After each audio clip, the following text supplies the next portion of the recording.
Hey there, holiday artist, here you have another installment from Holiday Display Dish.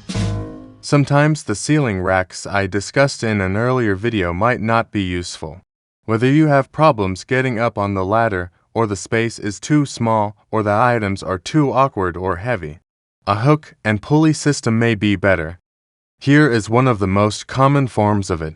It simply drills into your ceiling joists that you can find with a stud finder.